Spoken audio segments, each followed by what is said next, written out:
On reste à Toronto. Une fausse lettre d'éviction distribuée cette semaine aux résidents du parc Allen Gardens a ravivé le débat sur la gestion des campements de sans-abri sur les terres publiques.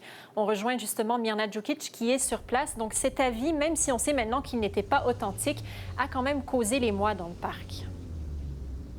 Oui, certainement. Là, on va vous la montrer à l'écran, cette lettre. Ce qu'elle dit essentiellement, c'est qu'à partir du 1er septembre, les campements, les tentes ne seront plus tolérés sur les terres publiques en raison d'un nouveau règlement municipal. Et on dit aux gens ici à Allen Gardens qu'ils doivent donc quitter d'ici là, sinon leurs installations seront démantelées. Et puis ici, il y a quand même des dizaines de tentes qui sont encore là. La personne qui a distribué ce papier, nous dit-on, c'est arrivé mardi soir, s'est présentée comme un assistant ou un stagiaire d'Olivia Chow aux résidents. Eh bien, la Ville appelle cet acte, cette initiative, une tromperie. Elle dit que c'est très décevant. Et la mairesse aussi l'a confirmé que c'est tout à fait faux. On l'écoute.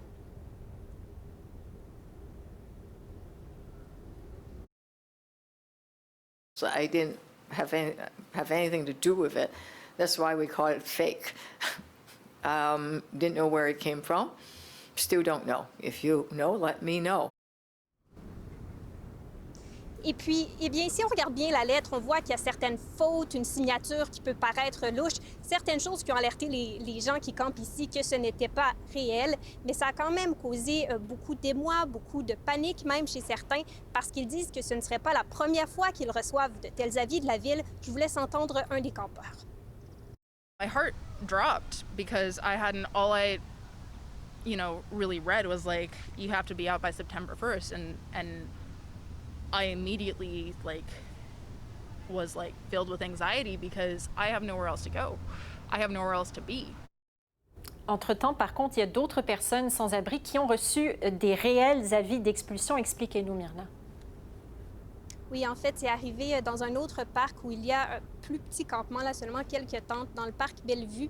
Et puis, ce que nous dit la Ville, c'est qu'effectivement, des avis d'intrusion, comme ils les appellent, ont été distribués. Ils disent que le but est d'éduquer les gens sur le fait que, techniquement, ce n'est pas permis de camper dans les parcs. On dit du côté de la Ville qu'au moins 3 des personnes qui étaient dans ce parc ont accepté d'être référées à un refuge. Il y a quand même plusieurs organismes qui s'inquiètent, qui disent que c'est très fréquent de voir les gens mettre de la pression, voir la Ville mettre de la pression sur les personnes dans les parcs alors qu'ils n'ont nulle part d'autre où aller. Et même ici, là, ce que nous a dit Al, à qui on a parlé, c'est que très souvent, dès qu'une tente est vide, dès que quelqu'un s'éloigne de la tente, eh bien, ça arrive très souvent qu'elle soit démantelée. On écoute. Rewrite the abandoned tents policy of OEM. Rewrite the no new tents policy.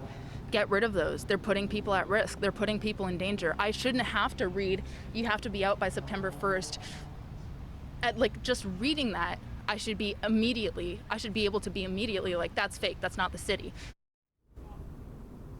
Et bien que la Ville souligne que leurs efforts se concentrent sur d'offrir un refuge, un logis aux gens dans le parc, on souligne ici que malheureusement, trop souvent, c'est plein et il n'y a pas vraiment de place à offrir. Très bien. Merci, Mirna, d'avoir fait le point.